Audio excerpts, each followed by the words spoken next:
Hi friends, இந்த வீடியோவில் என்ன பார்க்க போகிறோன்னா 65 வந்து எப்படி கொஞ்ச நேரத்தில் எண்ணெயில் ஒட்டாமல் பொரிச்சு எடுக்கிறத தான் நம்ம பார்க்க போகிறோம். இஞ்சி பூண்டு பேஸ்ட்டு சேர்க்கல, உப்பு சேர்க்கல, வேறு எந்த இன்க்ரீடியன்ஸும் சேர்க்கல. ரெண்டு பொருளை வச்சு தான் போட போகிறோம். Welcome to Singappenne channel. நீங்கள் இதுதான் ஃபஸ்ட் டைம் பார்க்குறீங்கன்னா மறக்காமல் என் சேனலை சப்ஸ்கிரைப் பண்ணிவிட்டு பக்கத்தில் இருக்கிற பெல் ஐக்கானை ப்ரெஸ் பண்ணிக்கோங்க. வாங்க வீடியோக்குள்ளே போகலாம். கடையில் வாங்கின மசாலா தான் யூஸ் பண்ணியிருக்கேன். என்ன மசாலானா 65 மசாலா அண்ட் ஹிப்பிமா கிரிப்ஸி ஃப்ரைன்ட்டு கடையில் கேட்டிங்கன்னா தருவாங்க. அந்த ஹிப்பிமா ஃப்ரை வந்து வேறு மெத்தடில் தான் போடணும். அது வந்து 1/2 kgக்கே 2 பேக்கெட் கூட பத்தாதுன்னு நான் போட்டேன்னா. ஃபஸ்ட்டு சிக்கனை மாவில் டிப் பண்ணும், திரும்பியும் கலக்கி வச்ச மாவில் டிப் பண்ணும், திரும்பியும் ட்ரையான மாவில் டிப் பண்ணி போடணுன்னா 2 பேக்கெட்டுக்கு மேலவே தான் செலவாகுது. அதனால் நான் என்ன பண்ணேன்னா சிக்கன் 65 மசாலா ஒரு 1/2 பேக்கெட், ஹிப்பிமா ஃப்ரை மசாலா வந்து 1/2 பேக்கெட், சிக்கனுக்கு தகுந்த போல் ரெண்டும் பாதி சமமாக எடுத்துக்கலாம். சால்ட்டெல்லாம் எதுவுமே சேர்க்க தேவையில்ல. நல்லா ஒரு பேஸ்ட் பதத்துக்கு வந்து நம்ம கொண்டு வந்துக்கலாம்.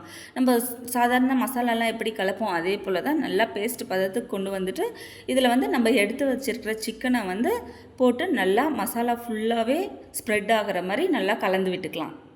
நான் வந்து கொஞ்ச நேரம் கூட ஊற வைக்கல. ஊற வைக்கிற அளவுக்கு எங்கள் பசங்க விடவும் மாட்டாங்க. இதை வந்து உடனே இப்போ நம்ம என்ன பண்ண போகிறோன்னா ஒரு பேனில் வந்து பொரிச்சு எடுக்க போகிறோம். வாங்க பொரிச்சு எடுக்கலாம். பேனில் ஆயில் கொஞ்சம் ஊற்றிக்கலாம். இது வந்து நான்ஸ்டிக் தவாவில் தான் ஒட்டாமல் வருது அப்படின்ட்டு இல்லை. நம்ம வந்து ஸ்டீல் கடாயிலையும் நான் பொரிச்சு எடுத்துருக்குறேன். எண்ணெயில் கொஞ்சம் கூட ஒட்ட மாட்டேங்குது. ஸ்டீல் கடாய் வேறு ஏதாச்சும் எதில் நீங்கள் பொரிக்கிறீங்களோ அதில் வந்து யூஸ் பண்ணிக்கலாம். இந்த மெத்தடை ட்ரை பண்ணி பாருங்கள். கொஞ்ச நேரத்தில் தான் 65 வந்து போட்டு முடிச்சிடலாம். இந்த மசாலா அந்த மசாலாலாம் சேர்க்க தேவையில்லை. நம்ம வந்து ஈஸியாக கொஞ்ச நேரத்தில் வேலையை முடியணும்லாம் இந்த டிப்பை வந்து தாராளமாக பயன்படுத்தலாம். நல்லா டேஸ்ட்டாகவும் இருக்கும். குழந்தைங்களும் நல்லா விரும்பி சாப்பிட்றாங்க. காரமும் இருக்காது. கரெக்டான கார பதத்தில் தான் இருக்கும். இப்போ வந்து பொரிச்சு எடுக்கலாம். நம்ம கலந்து வச்சுருக்கிற சிக்கனை வந்து ஆயிலில் வந்து போட்டுடலாம். போட்டு உடனே வந்து திருப்பக்கூடாது. திருப்பினா அந்த மசாலாலாம் ஃபுல்லாகவே பிரிஞ்சு போயிடும். அதனால் கொஞ்ச நேரம் அப்படியே விட்டுடணும். ஒரு சைடு கொஞ்சம் நல்லா பாயில் ஆன பிறகு நம்ம வந்து அந்த சிக்கன் துண்டை வந்து நல்லா திருப்பி போட்டுக்கலாம்.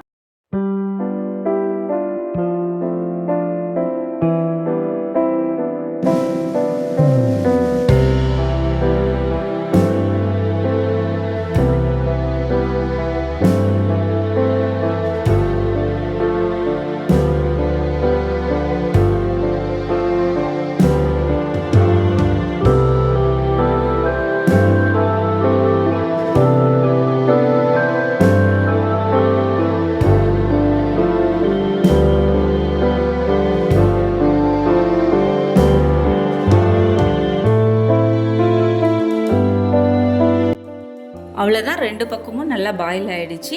நம்ம கிரிப்ஸி சிக்கன் வந்து ரெடி ஆகிடுச்சு.